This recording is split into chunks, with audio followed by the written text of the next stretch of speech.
성공을 향한 여정에 출발을 하였고 또 그렇게 삶을 경영해 가고 있습니다. 그렇지만은 우리가 살아가는 현실 속에서 우리가 늘상 부딪히는 문제는 실패라고 하는 문제와 불행이라고 하는 문제에 부딪히면서 우리가 당혹스럽고 또 삶 가운데서 정말 어찌할 바를 알지 못하는 불행감과 자괴감과 또 우울에 시달릴 때가 얼마나 많은지 알 수가 없습니다.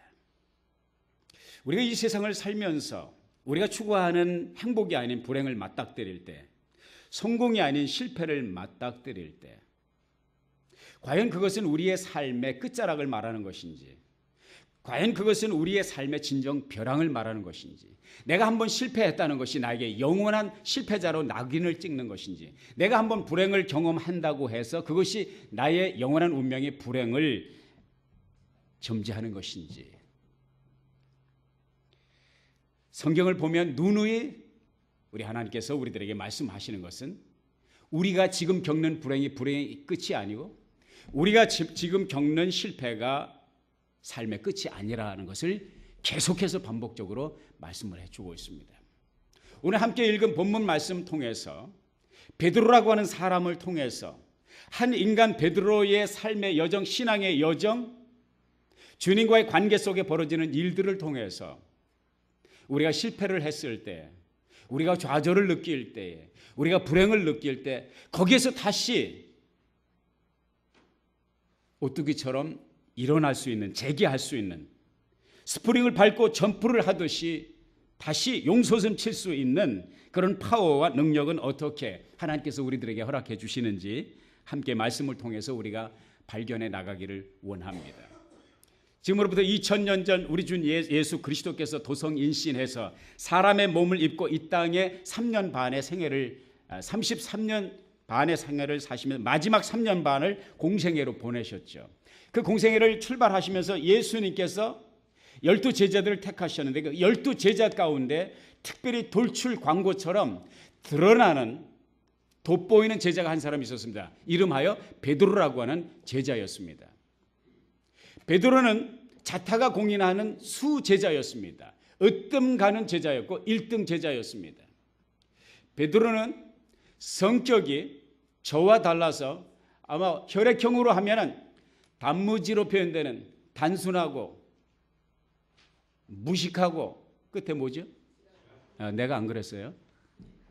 이 단무지와 같은 성격을 가지고 있는 O형 혈액형이 만약에 있었다면 O형의 타입의 사람이었을 것입니다. 베드로는 항시 12제자 가운데 앞장서 가는 모습을 성경 속에서 보게 됩니다. 주는 그리스도시요 살아계신 하나님의 아들이십니다. 이 고백을 제일 먼저 한 사람이 바로 베드로 수제자였습니다.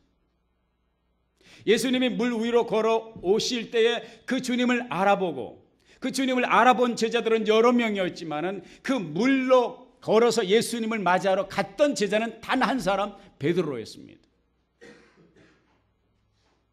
베드로는 주님께서 제자들에게 질문을 던지실 때 항상 먼저 틀린 답이라도 먼저 대답을 하는 용맹성을 가지고 있는 제자였습니다.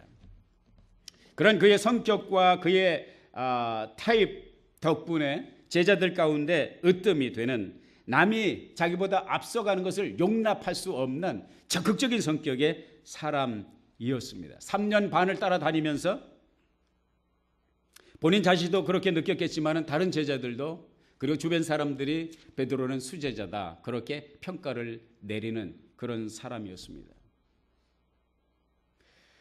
베드로는 불황무식한 어부로서 그저 평생 물고기나 잡았던 사람인데 또 그렇게 살아가야 했을 사람인데 어느 날 예수 그리스도께서 그를 찾아와 주시고 그를 제자 삼으시며 그의 뒤를 따를 때 예수님의 뒤를 따르면서 듣도 보지 못했던 많은 사건과 주님의 기가 막힌 말씀, 하늘의 신령한 말씀을 이제 받으면서 내가 줄은 잘 섰다.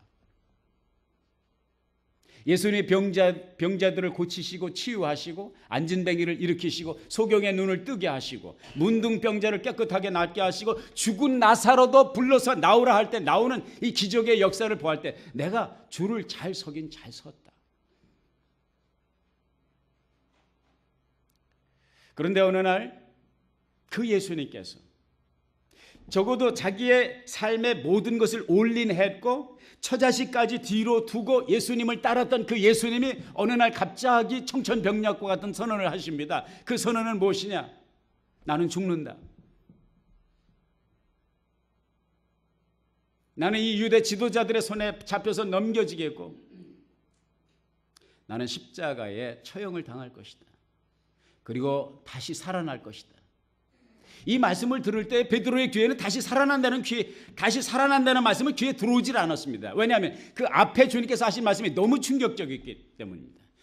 그 충격적인 발언은 무엇입니까? 예수님이 죽는다는 거예요. 연세가 아직 33밖에 안 되신 분이 아니 무슨 지병이 있는 것도 아니고 아니 암이 걸린 것도 아니고 갑자기 돌아가신다고 그러니까 이것이 너무 충격적으로 그때에 베드로가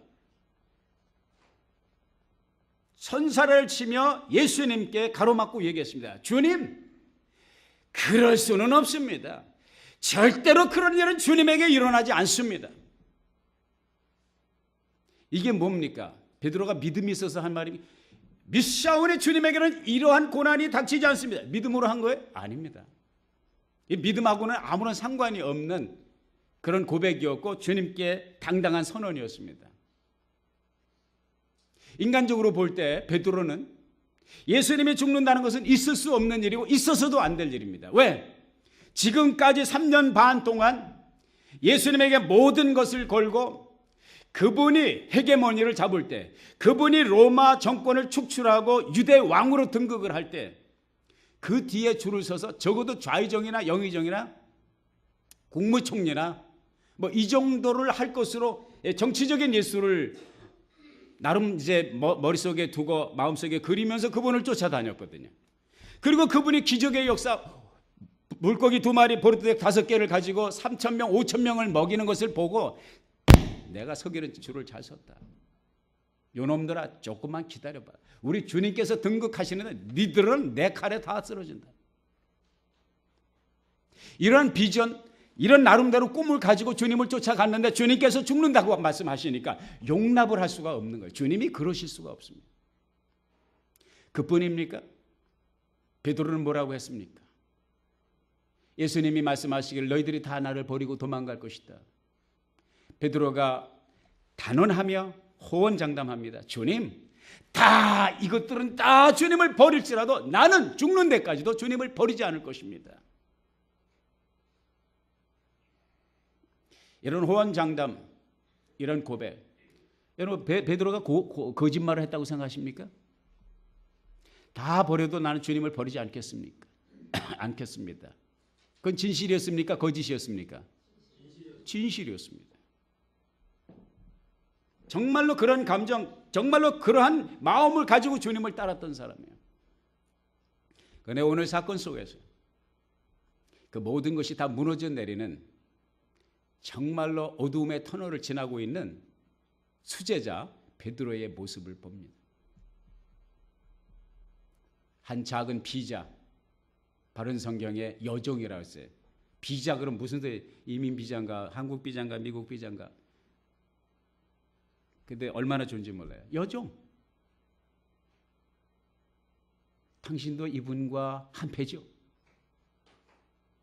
아니 조금 아까 베드로가 얼마 전까지 몇 시간 전 다 주님을 버려도 나는 절대로 주님을 버리지 않겠습니다 말했던 베드로가요,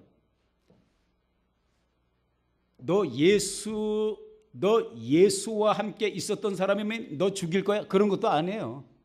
로마 병사가 물어본 것도 아니고 빌라도가 물어본 것도 아니에요. 대제사장이 물어본 것도 아니에요.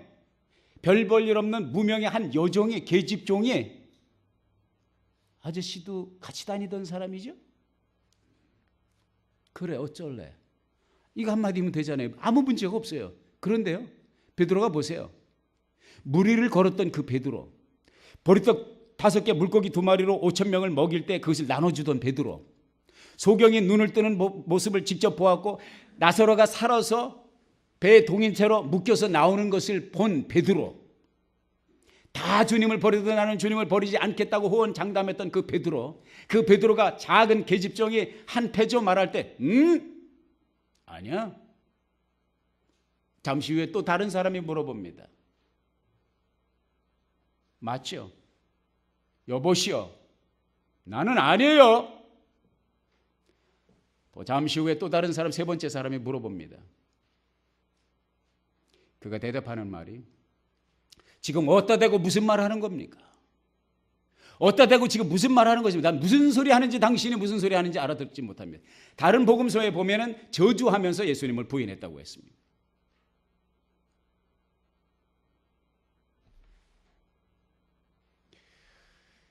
이것은 우리들에게 무엇을 가르쳐 주고 있습니까? 베드로가 지금까지 주님을 따라왔고 주님을 가까이 쫓아왔고 주님의 뒤를 바짝 따른 것은 주님을 사랑하는 진심이 아니라 자의적인 신앙, 자기의 명예를 위한 신앙, 그리고 자기에게 약속된 것 같은, 보장된 것 같은 뭔가 헤게모니를 잡기 위한 씨뿌림과 종잣돈과 투자로 주님을 따라왔던 것입니다. 다시 말해서 베드로가 수제자라고 하는 베드로, 신앙 고백도 했고 주님을 누구보다도 사랑했고 주님을 믿는다고 고백했고 죽는 데까지도 내가 주님을 떨어지지 않고 가겠나이다 고백했던 그 고백이 너무나도 인간적인 신앙 고백이었다는 것이죠. 사랑하는 여러분, 여러분은 지금 예수를 주로 믿는 신앙을 가지고 이곳에 왔습니다. 아멘입니까? 아멘. 예수님을 사랑한다는 신앙 고백과 때로는 노래를 부르면서 주님 앞에 예배와 경배를 드립니다. 아멘입니까? 아멘. 그게 거짓입니까? 진실입니까? 아멘. 진실이면 아멘 해봅시다. 근데요, 거기에 거품이 있다는 거예요. 이 교회를 문지방이 닳도록 드나드는 성경을 옆구리에 끼고 경배 찬양을 드리고 헌금을 내놓으라 하고 드리고 때로는 선교를 하고 여기에 많은 거품이 있다는 거예요. 베드로는 주님을 따르고 주님에게 신앙 고백을 했지만 베드로의 신앙 고백에 하나님께서 받을 수 없는, 하나님께서 인정할 수 없는 거품이 너무 많이 꼈다는 거예요. 지금 베드로가 주님을 3번씩 모른다고 부인하는 이 사건 속에서 하나님은 베드로의 신앙 고백이 있는 베드로가 자타가 공인하는 소위 말해서 수제자라고 하는 그 지위를 완전히 박탈시키고 완전히 벗겨버리는, 하나님이 거품을 완전히 빼어버리는 이 지독한 사건, 어두움의 사건이 오늘 벌어지고 있다고 하는 것입니다.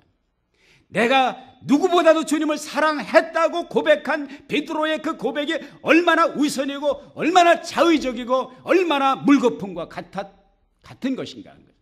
하나님께서 이 사건을 통해서 보여주신 거예요. 베드로는 실패했어야 됐고 베드로는 무너졌어야 됐고 베드로는 주님을 부인했어야 됩니다. 무슨 얘기인지 아십니까? 거품이 끼어있는 자의적인, 자의적인 스스로의 노력으로, 스스로의 호언장담으로, 스스로의 결심으로 하나님 앞에 나가는 그 결심이 얼마나 누더기 옷과 같으며 얼마나 비인격적이며 얼마나 순수하지 못하며 얼마나 때가 끼어 있으며 얼마나 거품이 있는가. 이건 지금 다른 사람 얘기가 아니라 나와 여러분의 얘기입니다. 오늘 열심을 품고 주님을 섬긴다고 하는 것이, 열심히 성전 문이 닳도록 이 제단을 출입한다고 하는 것이 정말 무엇을 위해서인가? 정말로 주님을 위해서인가? 정말로 주의 이름을 높이기 위해서인가? 아니면 내 이름을 위해서인가? 나의 명예를 위해서인가? 나의 자존심을 위해서인가? 남의 이목을 위해서인가? 우리 한번 베드로의 그 처절하게 엎드려지고 실패하고 넘어지는 이 장면 속에서 함께 넘어질 수밖에 없는 우리 자신을 발견할 수 있는 예지가 있기를 주의 이름으로 축복합니다. 주님은 말씀하셨어요. 누구든지 나를 따라오려거든 자기를 부인하고 자기 십자가를 지고 나를 따를 것이니라. 주님이 인정할 수 있는 것은 오직 하나입니다. 자기를 부인하는, 자기가 부정될 때 내 능력, 내 힘, 내 자랑, 내 가지고 있는 것, 내 지혜, 내 경험, 그건 아니라는 거예요. 그건 인간적이라는 거라는 거예요. 주님께서 주신 순수한 믿음만이, 자기 자신을 부인하고 주님께서 주신 십자가를 지고 주를 따르는 그 따름과 그 헌신만이 주님께서 받으실 만한 온전한 제사라는 거죠. 좀 어려운 얘기지만 이것을 잘 새기면 여러분의 신앙생활에 크게 유익하게 될 줄로 믿습니다.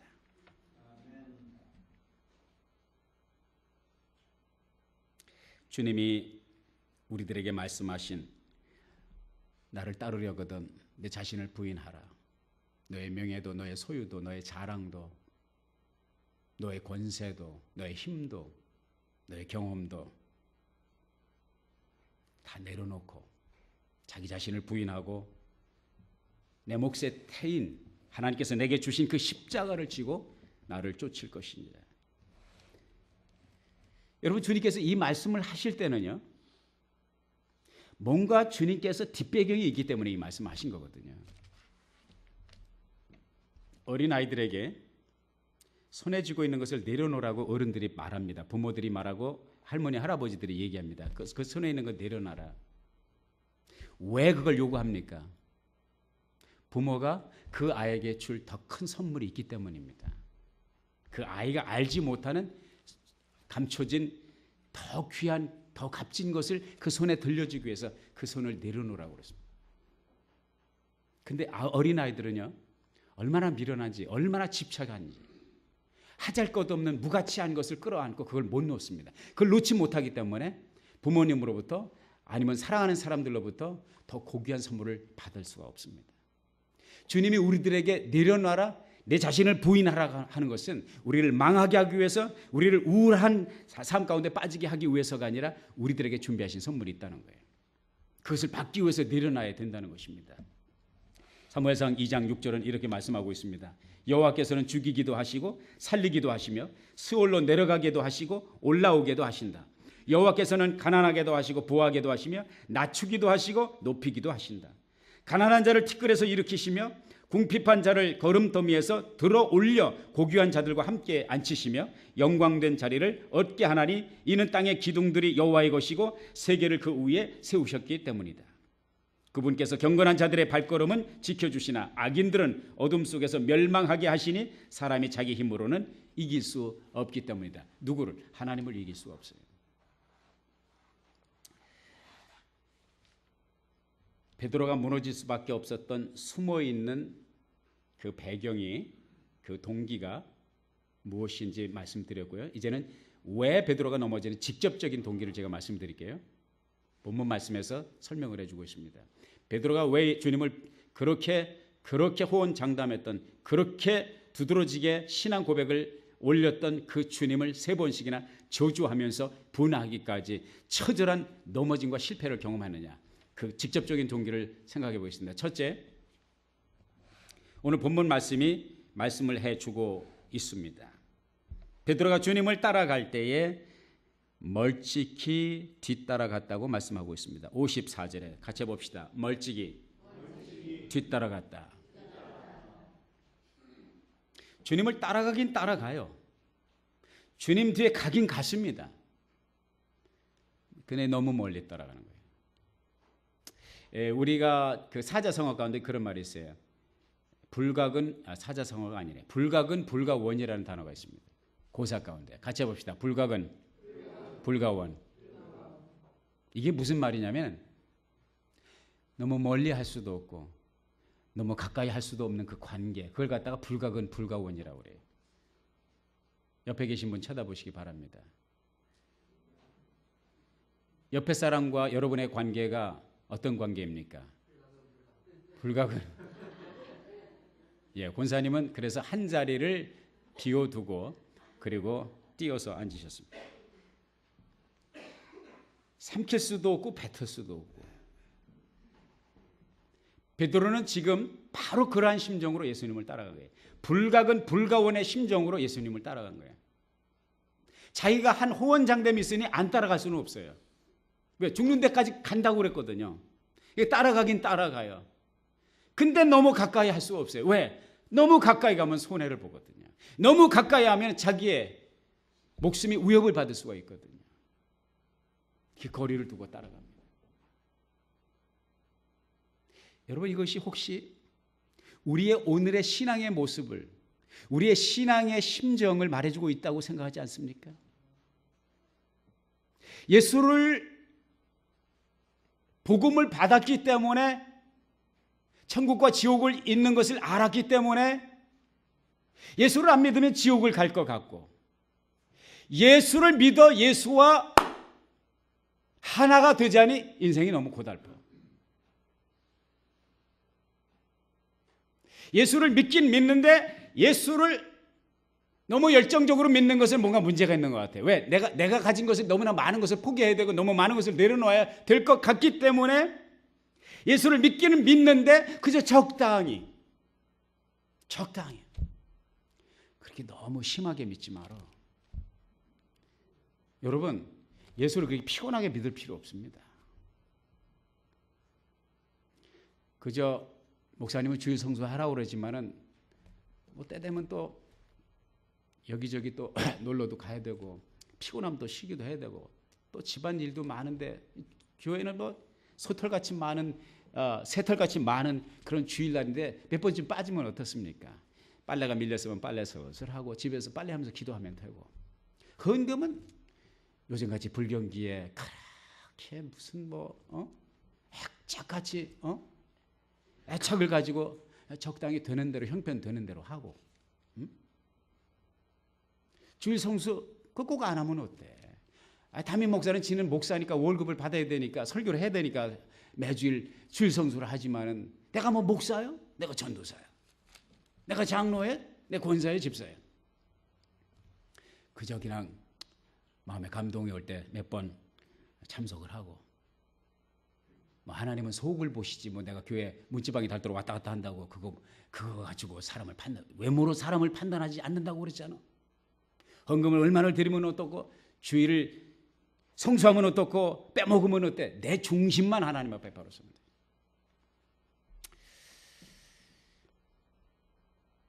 이게 바로 불각은 불가원이에요. 예수를 안 믿자니, 교회를 안 다니자니 껄쩍지근하고, 교회 깊이 발을 들여놓자니 이거 인생이 피곤해져. 베드로가 딱 그런 심정이에요. 주님에게 한 말이 있으니까 안 따라갈 수는 없고, 가까이 따라가자니 내가 큰 손해를 볼 것 같고. 비가 올 때 차량 사고가 많이 납니다. 차 사고가 나는데 빗길이 미끄럽기 때문에 사고가 나지만 단순한 것이 아닙니다. 비가 와서 땅이 젖을 때요, 자동차가 일정한 속도 80km 이상을 달리면 시속 80km 이상을 달리면 수면막이라는 것이 생깁니다. 소위 말해서 하이드로플레인이라는 것이 생겨요. 그래서 자동차의 바퀴와 노면을 가로막고 있는 수면막이 생기면서 바퀴와 땅의 지면에 분리 현상이 생깁니다. 그때 브레이크를 잡으면 기낙하는 거예요. 저는 이런 경험을 몇 번 했습니다. 거의 굉장히 위험한 경험을 했습니다. 그래서 빗길에 운전하는 것은 항상 제가 주변 사람들이 빗길에 운전할 때는 눈 위에서 운전한다고, 얼음 빙판 위에서 운전한다고 생각하시면 딱 맞습니다. 우리가 주님을 따를 때요, 우리의 편리를 위해서 불가근 불가원으로 쫓아가면 내가 승승장구할 것 같지만 오늘 말씀 통해서 우리가 받는 영적인 해안은 뭐냐면은 불가근 불가원으로 주님을 따라갈 때 반드시 실패를 한다는 거예요. 아멘입니까? 실패해야 됩니다. 시험에 들어야 됩니다. 넘어져야 됩니다. 왜? 실패를 경험하지 않으면 그것이 온전한 신앙인 줄 알기 때문에 그 신앙 가지고 천국 못 갑니다. 불가근 불가원의 신앙을 가지고 천국 가는 티켓을 딱 따놓고 주머니에 놓고 장롱 속에 집어넣고 죽기 전에 딱 꺼낸다. No way. 하나님은 만홀히 여김을 받지 아니하시나니 사람이 무엇으로 뿌리든지 무엇으로 심든지 그대로 거둔다. 여러분, 요즘에는 사람 눈 속이는 것도 쉽지 않습니다. 왜? 너무나도 사람들이 영악하기 때문에. 애들도 영악해요. 하다못해 집에서 기르는 강아지도 얼마나 영악한지 몰라요. 주인이 기분이 좋은지 안 좋은지 기가 막히게 압니다. 하나님을 속여요? 하나님을 불가근 불가원? 하나님을 이용해 먹으려고요? No. 하나님은 그렇게 할 수 없다고 말씀하고 있습니다. 사랑하는 여러분, 주님을 따를 때에 불가근 불가원이 아니라 주님을 가까이 따라가는 저와 여러분이 될 수 있기를 주의 이름으로 축복합니다. 여호와를 가까이 함이 내게 복이라 말씀하셨습니다. 두 번째 베드로가 넘어질 수밖에 없었고 넘어져야 했던 것은 이유는 무엇이냐, 직접적인 동기는 무엇이냐면 오늘 본문 말씀에 보니까 55절에 사람들이 뜰 가운데 불을 피워놓고 함께 앉았는데 베드로도 그들 가운데 앉아 있었다. 여기 지금 불을 피워놓고 이 모닥불을 피워놓고 그 주변에 앉아 있는 사람이 누구예요? 예수님을 신문하기 위한 그 무리와 일당입니다. 예수님을 대적하는 무리였습니다. 베드로가 그들 틈에 함께 앉았다 그랬습니다. 여러분, 신앙생활을 하면서 아무 자리나 앉지 않길 바랍니다. 누구랑 함께 자리를 앉는가 매우 중요합니다. 우리가 복음을 전하기 위해서, 예수의 복음을 전하기 위해서 믿지 않는 사람들과 자리를 해야 됩니다. 그들과 대화를 해야 돼요. 그러나 삶을 그들의 방식대로, 그들의 세속적인 삶의 패턴대로 함께 영위하기 위해서 그들과 함께 앉는다는 것은 위험천만한 일입니다. 그래서 시편 1편에 그렇게 말씀하셨잖아요. 복 있는 사람은 악인의 꾀를 쫓지 아니하고 죄인의 길에 서지 아니하며 오만한 자의 자리에 어떻게 하지 않고 앉지 않고. 여기서 오만한 자라고 하는 것은 하나님을 대적하는 자입니다. 하나님을 인정하지 않고 불신할 뿐만 아니라 하나님을 대적하는 자들. 그들과 함께 멍해를 하지 말라는 거예요. 그들과 함께 인생을 한 멍해를 메고 가지 말라는 것입니다. 그런 사람을 피하라는 것이 아닙니다. 그런 사람도 함께 해야 복음을 전할 수 있는 영향력 있는 크리스찬의 축복의 통로로 살아갈 수가 있습니다. 그러나 제가 말씀드리는 것은 그들과 한 자리에 앉지 말라고 하는 것입니다. 반드시 베드로가 경험했던 그 실패를 경험하게 될 것입니다.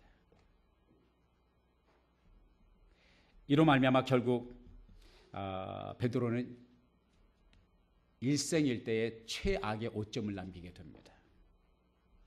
참으로 서글픈 타락의 역사를 경험합니다. 베드로의 자존심 완전히 무너지고 있습니다.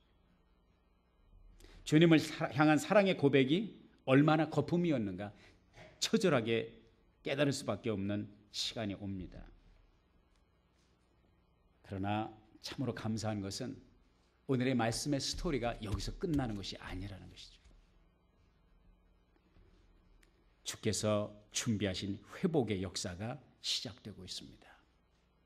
베드로는 실패했지만 그를 다시 일으켜 세워 성공하는 주님의 수제자로 만드시기 위한 하나님의 섭리가 다음 절에 시작이 되는 것이죠. 베드로가 어떻게 회복이 되었을까? 베드로가 어떻게 다시 수제자의 자리를 회복할 수 있었을까?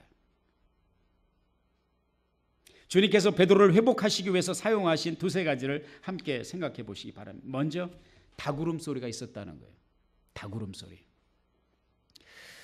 제가 필리핀에 이번에 갔을 때 그 임성한 총장님 관저에서 며칠을 묵었는데 참 독특한 경험을 했습니다. 24시간 닭 우는 소리가 들리더라고요. 24시간 개 짖는 소리가 들려요. 저는 닭 우는 소리를 어렸을 때 많이 들었는데 24시간 닭이 울어 제치는 그런 마을에서 내가 처음 잡았어요. 이야, 기가 막히더라고요. 본래 닭은 언제 우는 거예요? 아침에 울어요.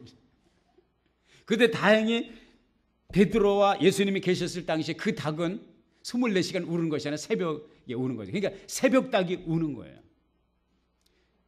그 닭이 울면서 베드로의 회복의 역사가 시작되는 거예요. 놀라운 것입니다. 그 당시 닭울음 소리가 베드로의 귀에만 들렸겠습니까? 그날 새벽에만 닭이 울었겠습니까? 수없이 많은 닭이 새벽마다 아침마다 울었겠죠. 그런데 왜 하필이면 그 순간 닭이 울었을 때 베드로의 변화가 나타나느냐? 이게 이제 하나님의 방법입니다. 하나님이 우리를 돌이키시고 하나님이 우리를 변화시키고 하나님이 우리를 새롭게 하시고 하나님이 우리를 회복시키는 역사는요, 소소하고 작은 데서 나타날 수가 있는 것입니다. 아무것도 아닌 일 가운데서도 하나님께서 그 장면, 그 역사, 그 음성, 그 소리를 통해서 우리의 귓전을 때리고 우리의 양심을 때릴 때에 우리의 삶에 변화가 올 수 있다는 것입니다. 타락한 어거스틴이 어머니의 기도대로 성 어거스틴이 된 것은 지나가면서 부르는 아이들의 노래소리를 듣고 충격을 받은 것입니다. 하나님은 이렇게 역사하십니다. 제가 여러분들에게 드리고 싶은 도전은 뭐냐? 눈을 뜨시기 바랍니다. 귀를 여시기 바랍니다. 마음을 여시고 오늘 하루길에 내가 스치고 지나가는 장면과 내가 귀로 듣는 음성과 소리 가운데서 주님께서 내게 들려주시는 그 음성이 무엇인가? 귀를 기울일 수 있기를 바라고요. 주님께서 내게 보여주시는 계시가 무엇인가? 눈을 뜨고 기대할 수 있는 여러분이 될 수 있기를 바랍니다. 아주 작은 사건을 통해서, 아주 작은 사건을 통해서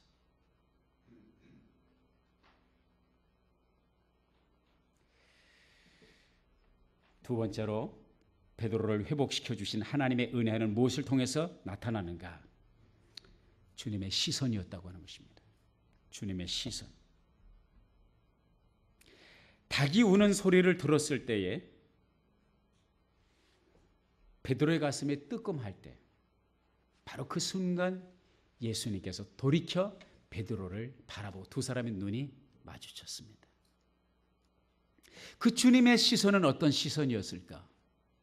자기를 그렇게 애지중지 따라다니고 그렇게 사랑을 많이 받았던, 그렇게 모든 것을 주님께서 쏟았던 그 수제자 베드로가 자기를 방금 전 3번씩 모른다고 부인하고 조주하면서 부인하던 그 베드로, 주님의 가슴에 못을 박듯이 너무나 큰 실망감을 안겨주었던 그 베드로를 바라보는 주님의 시선은 어땠을까? 그 원망과 정죄와 비판의 눈초리로 바라보았습니다. 저는 그런 시선이 아니었다고 생각합니다. 한없는 동정과 한없는 사랑과 한없는 인내와 기다림의 마음으로, 그를 위하여 기도하는 마음으로 우리 주님께서 바라보셨다고 생각을 합니다. 그래서 우리가 부르는 찬송이 이런 찬송이 있는 것입니다. 하나님 사랑의 눈으로 너를 어느 때나 바라보시고 하나님 인자한 귀로서 언제나 너에게 귀를 기울이시니 어두움에 밝은 빛을 비춰주시고 너의 작은 신음에도 응답하시니 너는 어느 곳에 있든지 주를 향하고 주만 바라볼지라.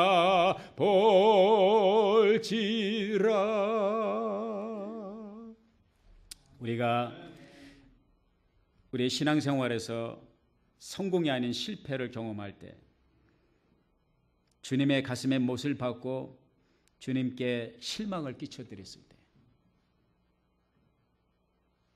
마귀는 끊임없이 우리를 향하여 도전하고 하나님 앞에 참소합니다. 네가 무슨 하나님의 아들이냐? 너 같은 게 무슨 하나님의 딸이냐? 너 같은 게 무슨 하나님의 종이냐? 너 같은 게 무슨 교회 재직이냐? 신앙을 포기하라고 종용하는 마귀의 음성이 들릴 때조차도 주님은 우리를 향해서 바라보는 시선이 있습니다.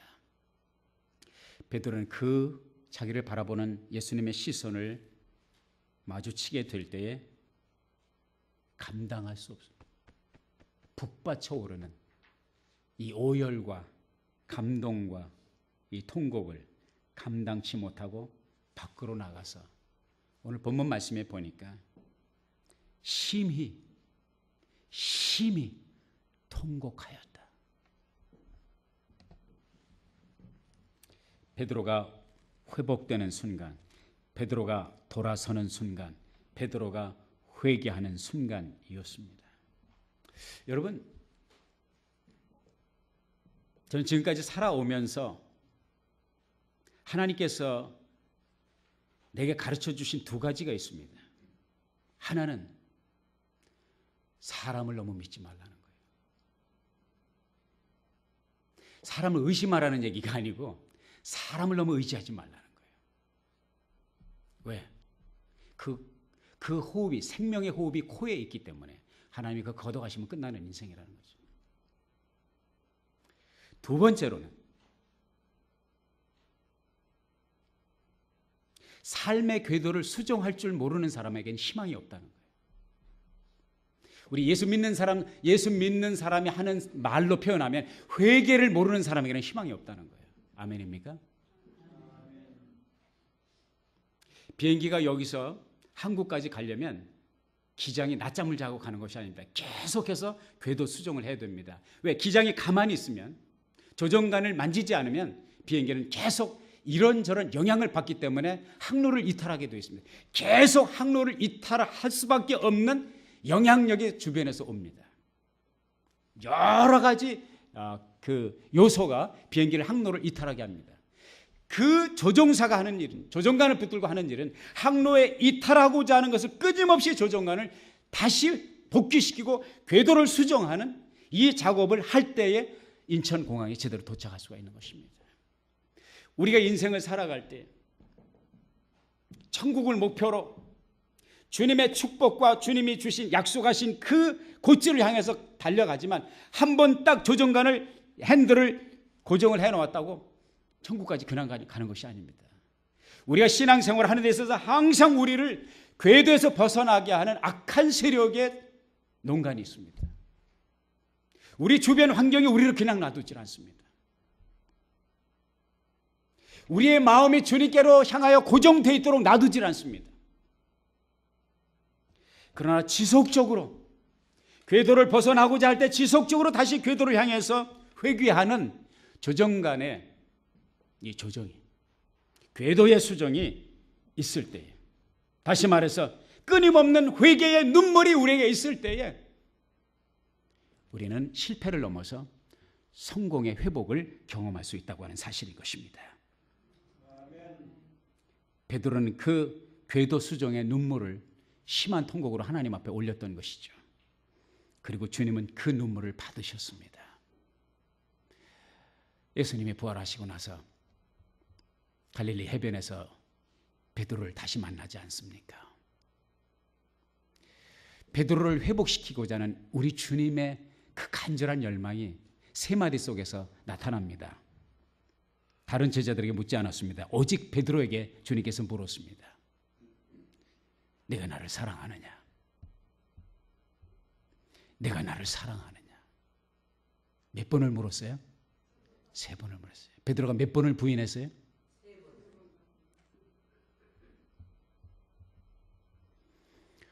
베드로를 회복시키는 또 한 번의 기회를 주시는 주님의 은혜가 베드로를 갈릴리 해변까지 찾아오셨습니다.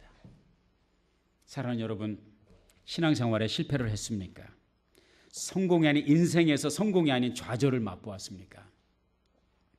우리들에게 제2의 기회를 가지고 우리를 기다리시고 사랑의 눈으로 우리를 바라보시고 기다리시는 주님이 계시다는 사실을 믿으시기를 주의 이름으로 축복합니다. 여러분, 이거 아십시오. 이 세상에 실패가 없는 사람은 없습니다. 이 세상에 불행을 경험하지 않는 사람은 없습니다. 불행의 맛을 보지 못한 사람은 행복의 맛을, 용도를 알 수가 없습니다. 배고픔을 경험한 사람만이 배부름의 행복이 무엇인지를 압니다. 목말라 본 사람만이 한 모금의 생수가 얼마나 소중한 것을 압니다. 실패를 경험해 본 사람이 회복의 그 진가를 알게 되는 것입니다. 실패했습니까? 넘어졌습니까? 좌절하지 마십시오. 베드로도 넘어졌습니다. 우리가 어떻게 안 넘어집니까? 그러나 이 한 가지 사실을 기억하십시오. 하나님은 다시 한번 우리에게 기회를 주시는 He's God of second chance, 두 번의 찬스를 주시는, 다시 또 한 번의 찬스를 주시는, 그리고 끊임없이 우리에게 궤도 수종을 하라고 요구하시는 우리 주님 앞에 베드로의 눈물로 나아갈 수 있는 저와 여러분이 될 수 있기를 예수의 이름으로 축복합니다. 기도하겠습니다. 아버지 하나님, 주께서 주신 말씀을 우리의 마음에 아우르세요.